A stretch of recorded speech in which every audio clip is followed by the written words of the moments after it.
Hi, my name is Tyra Higgins. I am 33. Ashley Travis, I am 38. Latifah Strickland, I am 33. Ashley Pemberton, I'm 32 years old and I'm rocking my 30s. Janie Outlaw, I am 31 and I am rocking my 30s. Free Perkins, and I am rocking my 30s. I'm Wawa Magic, aka the biggest, and I'm rocking my 30s. I'm rocking my 30s. And I'm rocking my 30s. I'm rocking my 30s. And I'm rocking my 30s.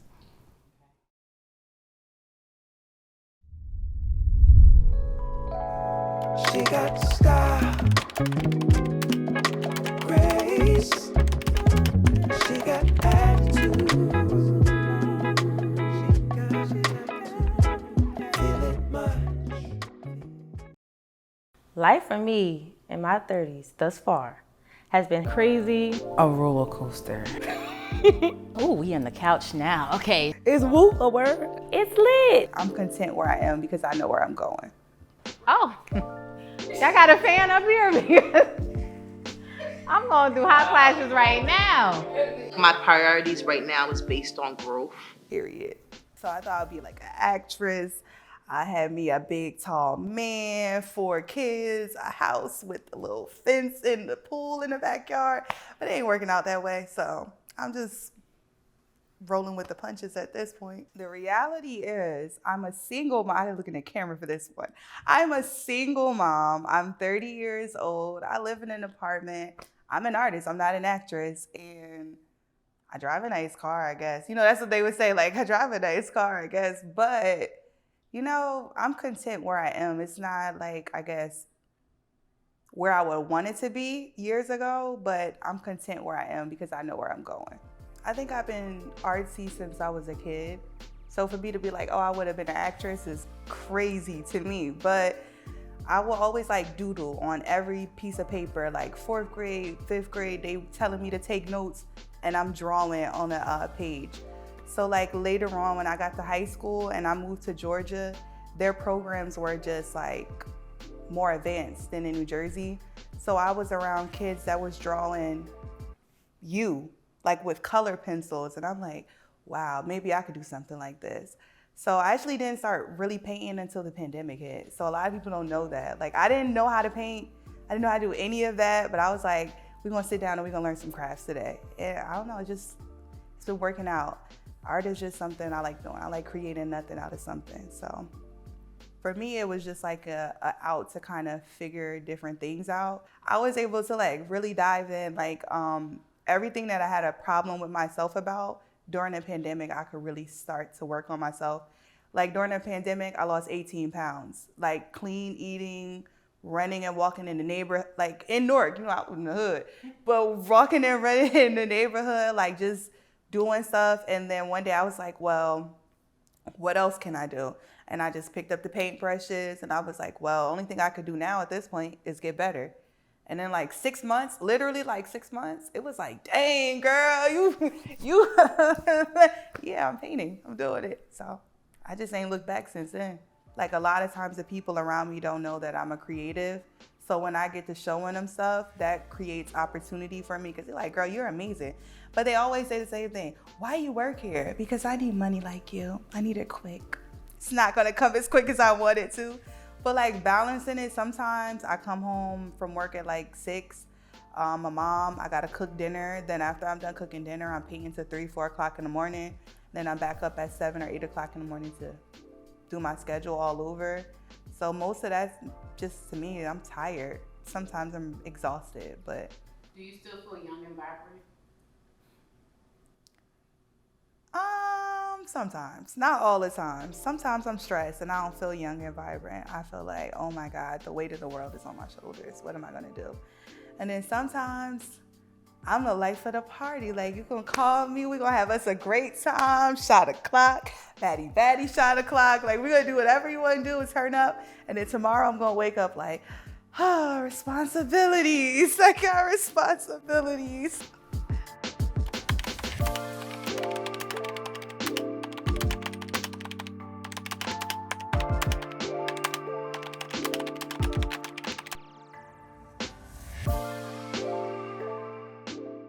So the person I can relate to as a character-wise, I can say Joan and Girlfriends. Issa D from Insecure. It reminds me of myself, you know, I'm just in a finding myself phase, and she just, you know, always was looking for the next best thing. One character is hard, but if I had to choose, of course, if I had my choice, it would be all four of a blend of my girls on Sex and the City. But if I had to choose one of them, the girl Samantha, because she was just always this fun. Claire Huxtable. Khadijah from Living Single. Joan from Girlfriends.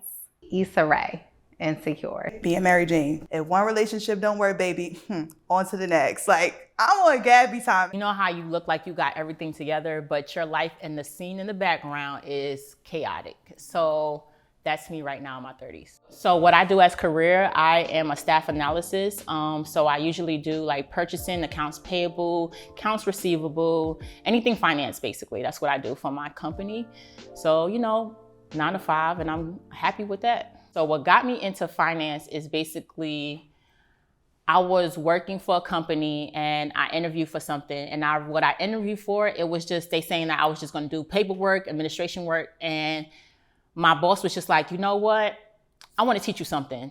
And he just taught me the finance statements, accounts payable. He put me in classes, and he was just like, I'm going to put you in this area because you know math, you know numbers, you know this, you know that. Like, yes, I have a business administration degree, but he basically believed in more in me, and he put me in all these places that I can learn what I need to learn, and that's where I became in finance. If you ever live in a Dominican household, so they think you have to save every dollar, every penny, every situation. So like when I want to say in high school, my mother gave me a debit card. So she gave me a debit card, and she was just like, okay, Natasha, this is your money and this is what I'm giving you a week. And I want you to make sure that you not spend all the money. So what she did was every month she put like $100 in it, like I say. She put $100 in, and she was like, out of that $100, I want you at least save $40 out of that amount. And if I didn't do it, she didn't put the $100 the next month. So that's how she basically started me saving. Like, if you know me, I will not want to spend $1, not $2 or whatever. So basically she installed like, okay, this is what you need to do, and this is how you're going to save your money in the long run. If this is $10 for this meal, you got to also make sure that you spend that $10 in this meal, but also have $5 left over somehow, some way. So basically she taught me how to save money. And also because she's living in a place that she lived in Dominican Republic most of her life. And she's just like, I don't want you to get to the place that you don't have that savings. God forbid something was to happen to her, I would be set because I have a savings, I have this and I have that. I went to Cleveland because I was in love and everything. And then I also found a good career path in Cleveland. So I was working for healthcare. So I've been there, I was doing what I needed to do. Then I had a child. So when I had a child, one thing I can tell people is that when you have a child, you want your mom. Like literally, I was just like, Mom, I need you. I know that you come every month, but I need you now. I need you here with me now. So then a situation happened. I was just like, you know what? It's time to pick up my stuff and come back to New York. But it was just so crazy because it was just like, that day, I was just like, okay, I packed my stuff up. I was in the truck, and I remember I was in Target and I was crying. I was like, God, if this is for me to come back home, please let me know. Please let me know. 2 minutes later, I got an interview for the current position that I'm in now. And it was just like, okay, you can work this job. If you have an interview on March 7th, I think it was like February something, March 7th, you got an interview. And if you get this interview going, they just told me the nicks and the crannies of that job. So then I got here and I was just like, I'm around my friends, but I didn't feel like myself. So it was just like, okay, what is going on? Like, what am I missing? What is different? What is going on in my life that I need to put back? Because I feel like I was okay, but I didn't feel like myself. Like, I know I have a big personality. I know that, like, I'm happy, I'm outgoing. I like to dance, I like to run, I like sports. So it was just like, those part of me were like gone. So I'm like, okay, how can I bring this back? So when I went home, my mom took my daughter for like 2-3 days and was just like, go hang out with your friends constantly and see what you're missing and what you're thinking that is not good and what's not good and what's good in your life. So when I did that, it was just like, okay, now I understand what am I missing. I'm missing the Toddy version of myself because it's like when I went to Cleveland, I was just like, okay, I want to be the corporate person. I want to wear these heels. I want to be suits. I want to be ties, everything. But then I was missing the passion that I love. Like my passion was sneakers. My passion was sports. My passion was track. My passion was fitness. I was missing all of that. So it was just like, I need that back, and I felt like New York brought all of that back to me because, you know, New York is full of style. New York is full of people going places. You see Yeezys, you see Jordans, you see like people wearing big costumes and all that other stuff. But in Cleveland, it's just like only corporate world.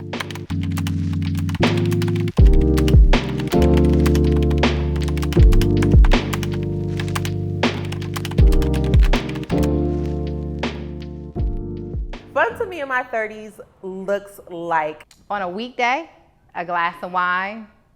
Letting loose. Me going to a restaurant and just eating and enjoying the scenery. Being surrounded by my loved ones, so my family and my friends. Day drinking and getting into bed by 9 p.m. Hanging out with my girls, you know, going to get a French 75 somewhere, or just watching some good TV. You know, I'm just grateful to be here in my 30s because everyone is not promised tomorrow, and I just see the goodness in everything. So I'm always having a good time. So I am Dr. Janie Outlaw. I am in my pediatric residency at the University of Maryland Medical Center in Baltimore, Maryland, which is great to be back because I'm originally from Baltimore. But growing up, I did not think that I would become a doctor. I actually wanted to become an athletic trainer, which is the reason why I went to North Carolina Central University, Eagle Pride, because it was the only HBCU at the time accredited for athletic training. But while I was working with the football team, I was just on the sideline, you know, chatting it up, what I like to do. And I was talking with the team physician, and he said, you know, why don't you pursue medicine? And since then, I've been focused on becoming a doctor. Now, that route has been a little adventurous, I would say, because I was first a pre-med major at North Carolina Central University.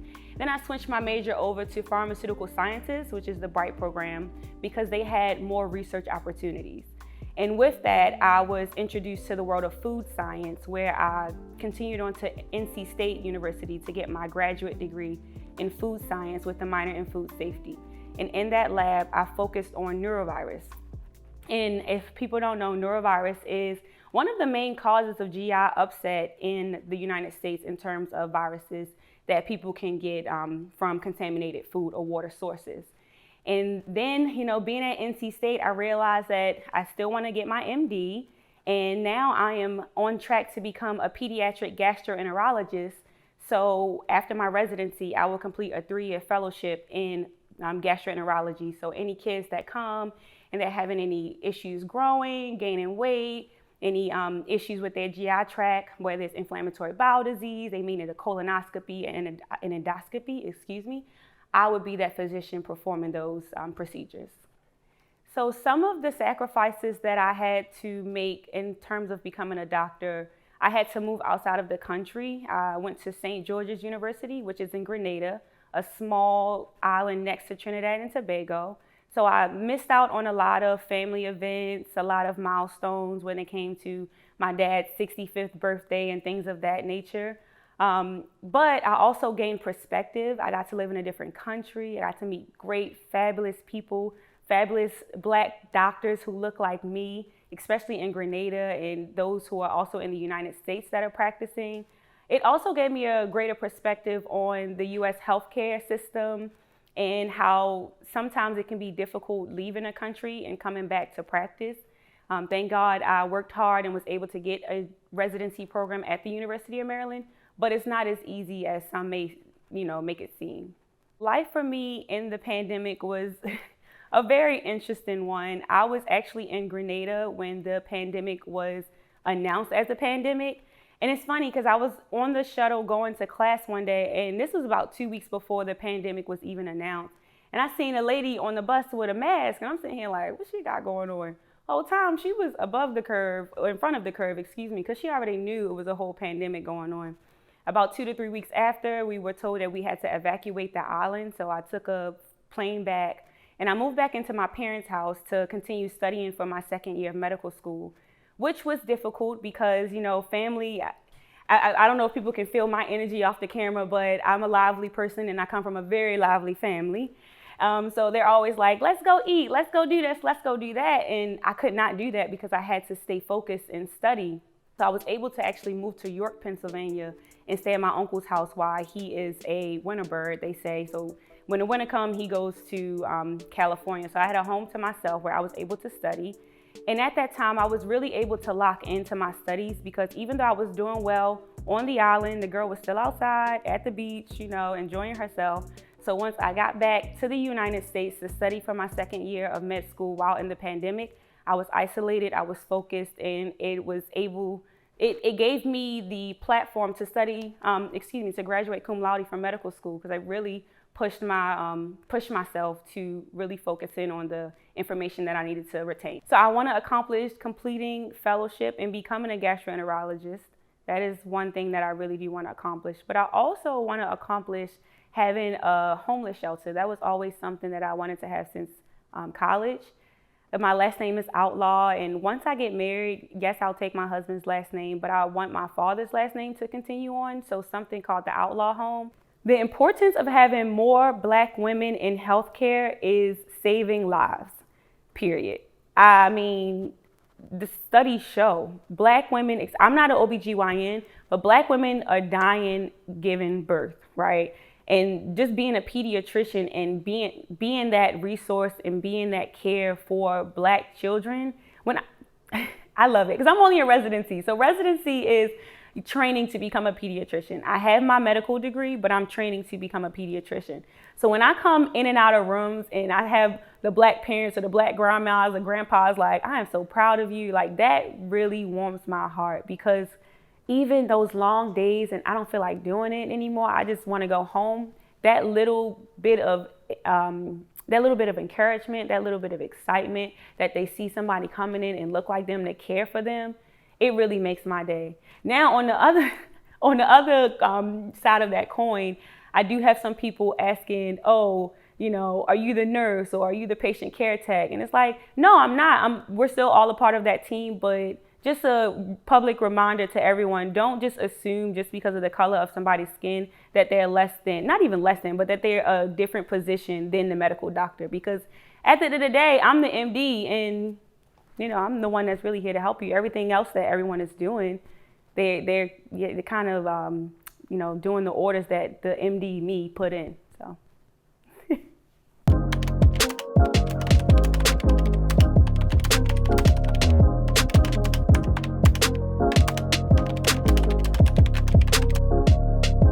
On my playlist, I'm listening to Usually Summer Walker. If it's old, it's for me. Lotto album is really popping right now. You gotta listen to Lotto. Some Kanye, some Jay-Z, some Jeezy, Gucci if I'm feeling good. And I also listen to my girl Meg because she gets me hyped for work days. The whole Confessions album. I love that album. There's a meeting in my bedroom. That's my part right there. So that's what I'm listening to as soon as I'm getting in the car every day. Just for the my room. That's my part. Well, I went to Usher last night, so he's on my playlist because I had to practice all the lyrics. We were close in the front, and I just want to make sure if the camera hit me, I had all the words right. During the Usher's Confession era, I was a senior. So I was probably working several jobs. I was in a relationship at that time, pretty positive, but it was like a high school sweetheart, fun, having a good time, no drama at that time. So it was a chill era. I like that time. I'm at the top of my 30s. I just want to just reiterate that. And I think between career, relationships, I am in education, and I've been in education for about 17 years now. And just trying to figure out where I want to go in education and what I want to do as far as relationships, marriage, children, different things like that. So I'm just trying to figure out what is my route, what route I'm going to go in. I think society's impact on how we want to navigate our ageism is outdated. Like the data for that is completely outdated because women are growing and soaring and prospering older and older and older, and it's not working how they painted the picture. Like by 30, you're gonna have your master's and a husband and a beauty. It's not like that. Like there are women in their 30s that are still working on associate's degrees but are very successful. So I think we've learned to do our own thing and like not really care too much about what society thinks, but that pressure is very overwhelming. I started doing different projects and different philanthropy work when I was about 18, and I always take breaks. Like I work in spots. I'll be on a roll for a year and then I'll go hiatus. And I hate during that hiatus process, people are like, oh, so what you doing next? Or what, taking a nap? Like, what you doing? Like, what's next? When's the next book? When's this? When's that? And it's just like, what if I didn't want to do that anymore? Like, it's like once you start the momentum, it's like you gotta finish. Like everyone's watching. Like, what are you gonna do? And it's uncomfortable, but it's motivating because it's like they're expecting me, so I have to show up. You ever see that meme on Instagram where it's like, if your teacher ever put on your report card, you talk too much, what are you doing now? Like that was me. Like I was always that girl. Like I've always been the one, like, why do y'all serve chocolate milk with pizza? Like, why do I have to be lactose intolerant to get juice for milk, but I can't go to the bathroom? Like, I had milk for lunch, but I can't go to the bathroom. Like, I was always that kid in school. So when it came time for the opportunity for me to run for school board, it was like, maybe this is something that I would be good at. But I've always been interested in local improvement. I've always did like different volunteer work in Plainfield, and I'm such a Plainfield girl. Like I love being from Plainfield. Like I take pride in it. So anything I could do to like make the community better, it was important to me. A lot of the people that are now my colleagues, they were once my teachers. Like they know me, and as much growth and professionalism that I have, my personality is consistent. Like, so they know, like, here comes Shantae. So they know to not play with me because, like, they understand that my reactions are going to be a reaction at all times. However, being a female that is beautiful and is intelligent, that is a problem. Because, and not with like immediate colleagues, but like traveling and being a school board member. Like I feel it more when we go other places, like when there are school board conferences and people either think I'm like a volunteer or something, or it's men that they see me, I'm bubbly, I have like, you know, like a flirtatious persona most of the time. And they think they think I'm like young and dumb and I got in on a smile. And then they actually sit down and talk to me and they like, oh shit, like this girl actually, and it's always uncomfortable because it's like, Shantae, you're too aggressive. Or Shantae, like you're like a lot, like you're extra, you know? And it's like, so? But I feel that in this position because it's like, as a female, they expect you to speak soft and be eloquent and all of these things. But if we're talking about something I'm passionate about, I'm turning up. I don't care if I'm, like that doesn't matter to me. Like all that professionalism goes out the window because my decorum is not gonna shift. I'm not using profanity, you know what I mean? But men look at it like the moment you hit them with a transition word, they feel like you're trying to challenge them. And it's like, it's not even like that, but I felt uncomfortable in those situations before. Definitely being a female in politics. Like, it's a thing. It is a little uncomfortable. I think society has made it feel like there's one path or one right way to doing it. And I was so caught up on making sure I do things the right way, feeling like I only have one chance to get it right. Whereas in reality, we all are taking our own different path. So there's really no one right way. We in our 30s and now we feel left behind. And we seeing all these people that's in their 20s and in their teens with mansions, and they ain't do college, they didn't do nothing, they just got in front of a camera. So it's just a little hard for us because we trying to, like, you know, we still trying to figure out life. Some of us don't even have kids yet. Some of us are not even married yet. Some of us are still trying to figure out what the career path is going to be. So it's been unpredictable. With being a content creator, I've grown to just be an open person. I like to share my journey with people, and it actually holds you accountable. That's what I like about being in front of a camera. So if you're saying, hey guys, I'm gonna be doing this with my life. Hey guys, this week I'm getting this done. By the end of the year, I'm gonna have this many subscribers or followers or this much money. You're holding yourself accountable in that way because you want that to be seen through. You know, you want your followers to know that you meant what you said. Mentally, it can be a lot though, because you're always trying to compare yourself, even if you don't want to. You're trying to compare yourself to other influencers, other people online, how they look and the followers that they have and the lifestyle that they have. And you're trying to play catch up and, you know, reach those heights. So mentally, it could be a lot if you let it get to you. But I have a strong mind and I know that this is a passion of mine. So mentally, I'm stable and it keeps me going though. It gives me something to do.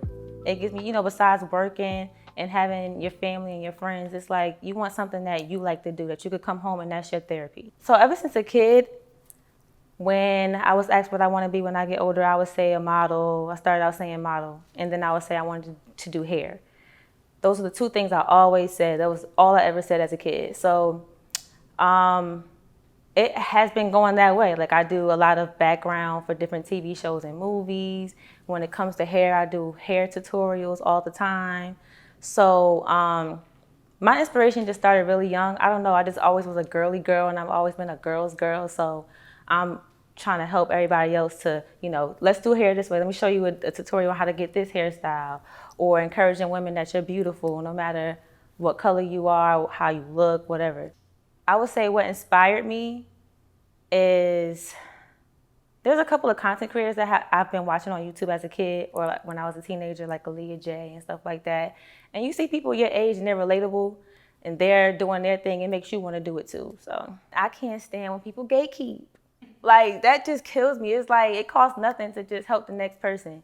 And for me to have to take so long to get even where I am now, and I still have a ways to go, I've been doing this on my own since the very beginning. I've been doing content for like 15 years. So everything that I've learned has been strictly on my own. I've had to Google things, I've had to look on YouTube, and sometimes you still can't find any of it. So my goal is to just make it easier for the next people that want to get into influencing of any sort or content creation. Let me show you how to do an edit tutorial. Let me show you an edit tutorial, show you how to do some cool edits, how to make your quality look better on in a video. It costs nothing just to pass down what you know. I shared that I have a 9-to-5 because people be capping. People really be capping. And I just hope that people know that. I'm trying to give people the real and raw version of what it's like to be a content creator. Everybody's not out here just making their rent and their bills off of content creating. Let's be real.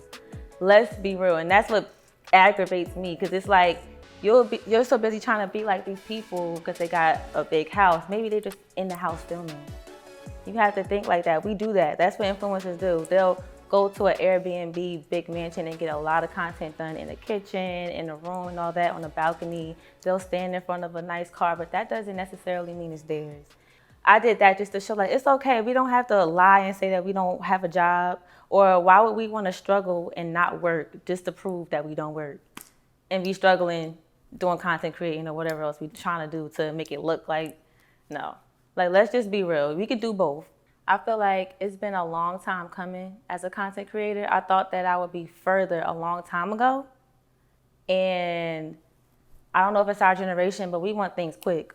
Like, we get an idea of what we want to do with our life, and it's like, we want that to happen now, like this month. And it don't happen like that. During the pandemic, I feel like a lot of content creators got more creative and our audiences grew during the pandemic for sure, because everybody was at home. We couldn't leave the house. We couldn't go to parties, restaurants. There were times when we were locked down or shut down. Content creators came up. A lot of us came up. A lot of our followers came during the pandemic. You're bored. You're sitting in the house. There was a TikTok that was like, bored in the house, and I'm in the house bored. Like everybody we just in the house bored. So it's like we making content. We just talking about how scared we are about the pandemic, talking about our life. And I feel like it was a big come up for a lot of creators. So I was raised as a Christian. My mother prayed with me. She taught me how to pray. She taught me how to respect or fear God and to always put God first and know that God's always watching you. Even to this day, as an adult, I go to church every Sunday. I pray every day, more than once, praying over my food, praying in the morning, praying at night. And that's something that I would pass on to my kids. What brings me peace would have to be my passion, honestly. That's my escape.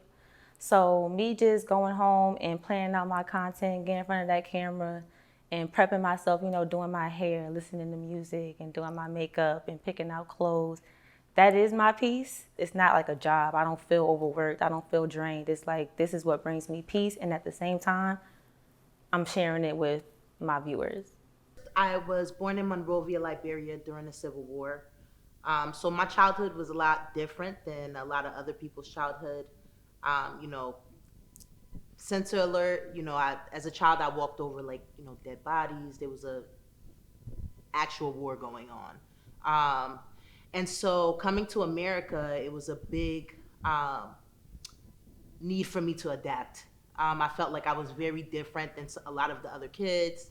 And I just had to, I had to put in a lot of work to adapting. It's really tough coming from war and feeling safe. And so I feel like I struggled a lot with anxiety and initially just feeling like I fit in. Prior to the war, my family and I were doing well. We had people that basically, like cooks, we had cooks, security,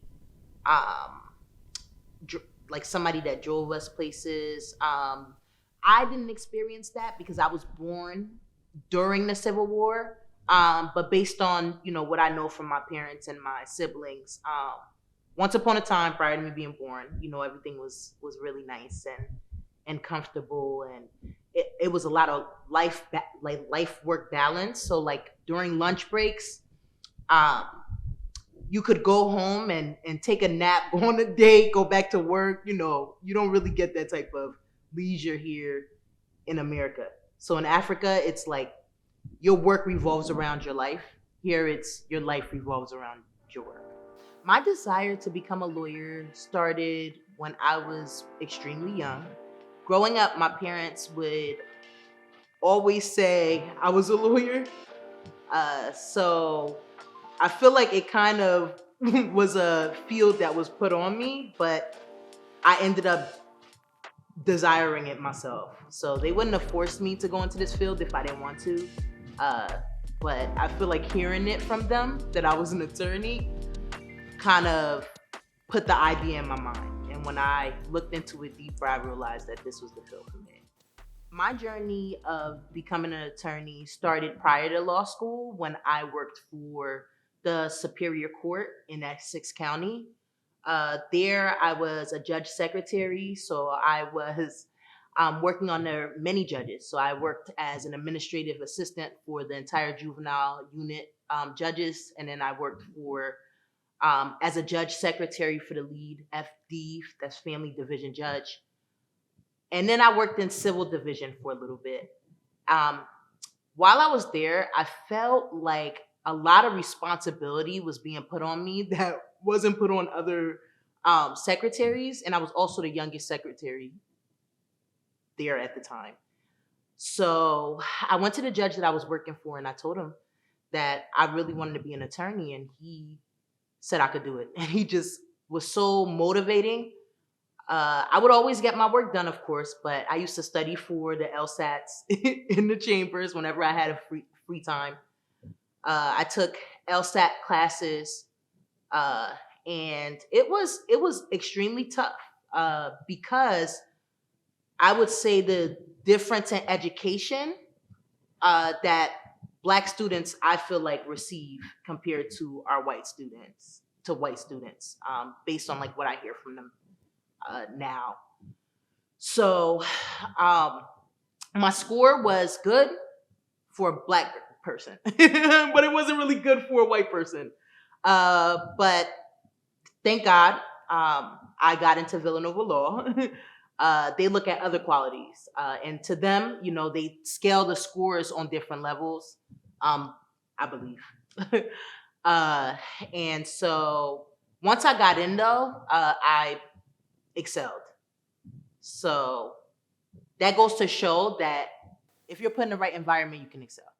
I'm very passionate about being an attorney because it's just something that I love to do. I love the law. I love reading about statutes, reading cases. I love being informed. I feel like a lot of Black people or people of color, they don't know their rights, and so uh, they can be abused. Representation matters. Absolutely. I mean, Michelle Obama as the first lady, that mattered to me. Seeing President Obama as the first president, that truly mattered to me. Until you see it, you don't know it's obtainable. And so you're limited by your own beliefs. So being able to see Black people in these high ranking positions allows me to know that it's possible. If they can do it, I can do it. A few quotes that I kind of just carry with me. So a quote from Ruth Bader Ginsburg. She said it's very important for you to listen and learn from others. Bob Proctor, if you can see it in your mind, you can hold it in your hand. Warren Buffett, the best investment you can make is in yourself. Then we have Robert Kiyosaki. He says, the more times you put yourself out there to be rejected, the more likely of you being accepted. And then Michelle Obama, of course, she said, don't let your hardships discourage you and exhaust you. Instead, let it inspire you. And then John Ron, and he said, wherever you're at, work with whatever you have.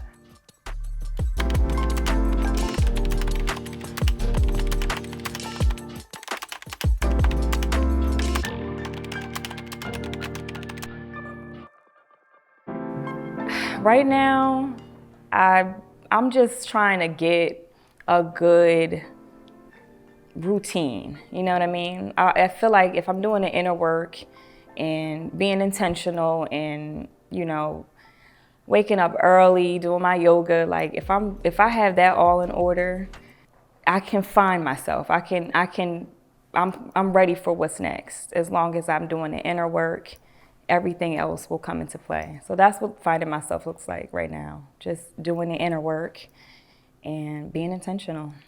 Dancing is, my end all be all. It's everything to me. And I recognized early on that moving your body, getting up, it's such a mood stabilizer. Like it's so important to move your body to me. Like if I'm in a bad mood, if I'm in a funk, if I'm feeling depressed for the day, uncomfortable, whatever it is, I move my body in any way, dancing, yoga, it just changes my mood. And so I started doing yoga in my 30s now because dancing, which I always will do, it's a little bit taxing on my knees and my back, you know what I mean? So yoga is kind of what brings me peace, and it prepares my body for dance. It prepares my body to move around, to be a mom, to carry, to walk, to stand. Like it's a preparation. And I need that. So that's where the transition came in, from dance to yoga. I am really big on music. I have a vinyl collection of records. I have 2 record players, and I just like to spin my vinyls with a candle, sometime a glass of wine, maybe some tea. It just depends on how I'm feeling. Also, seeing my family happy, even though I don't have my own immediate family outside of my parents and my siblings, but just seeing my parents live, and just be healthy. My father just turned 70 and he's out there living his best life. My mother just turned 69. She's out there living her best life, and they're living their best lives together. And that's something I always admire about my family. Like, I come home sometimes and my parents be outside more than me. I came home the other day and they were on their way to a black rodeo. And it's just like, we in Baltimore, where y'all getting a rodeo? But you know, I just love seeing people happy. And then outside of family, a thing that brings me peace is seeing just other people happy. I love walking down the street and saying hi to someone, or like, you know, one day I was in the store and I seen an older lady and just buying her stuff and just seeing how happy that made her feel. Because at the end of the day, I am grateful for the things that I have, but I know that it can be gone tomorrow. So the resources that I have, my goal is to just share with others. I feel like mental health is like an everyday thing. So it's not like you do good one day and then the next day it's like up and down. We're gonna keep it real, all the way real. You know, I still try to figure out ways to figure it out for myself. So what that looks like for me, I gotta write it down in a book sometimes. And then I gotta go back a couple days and then I gotta figure out what triggered that moment. Cause I think most of the times we don't know what triggers us. We just know that we're triggered. So when I start to feel a certain type of way, I think about all the things that happened in my day before I got triggered. And then if it happens again, I'm like, take a deep breath. You've been here before. You've been in this scenario before. You've done this before. What makes you feel better? Meditating helps a lot. I will meditate to the point where it's like such a calming feeling. Like I could put an 8-hour, the Thai, I don't know how to say it, but the vibration music and stuff for like 5 hours. It'll just play in the house and I'll just move around and everything is calm from you. It's patient. It's like silence. If you're dealing with mental health, figure out what your triggers are. Eliminate some of your triggers because some of them are like the people around us. And some of it is our environment. So some of it is just like, yeah, the people around you, really. Like it could be somebody who you've been friends with for years and you outgrowing them. So it's time to cut them ties, baby.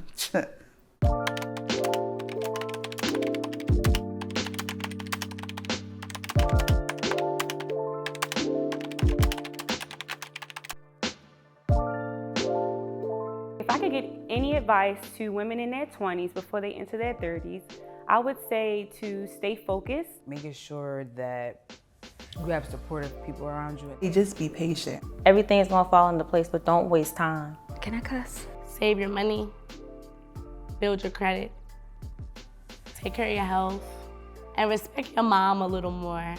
Not compare yourself to others because comparison is the thief of joy. Don't have no babies in your 20s. Please wait. Do whatever it is that you want to do now. Like whatever that is, whatever your goal is, whatever you want to do with your life as far as a career, whatever it is, start that process now because it's not going to happen tomorrow. Whatever your heart desires, whatever you feel like doing, whatever direction you feel like going into, do that shit. So I thought I was gonna be like Claire Huxtable in my 30s. That's the future in me, baby.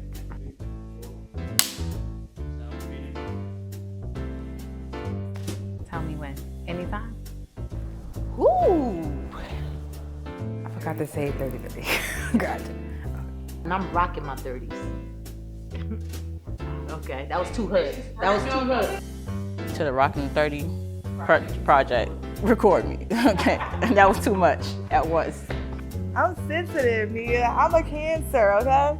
That's my zodiac sign.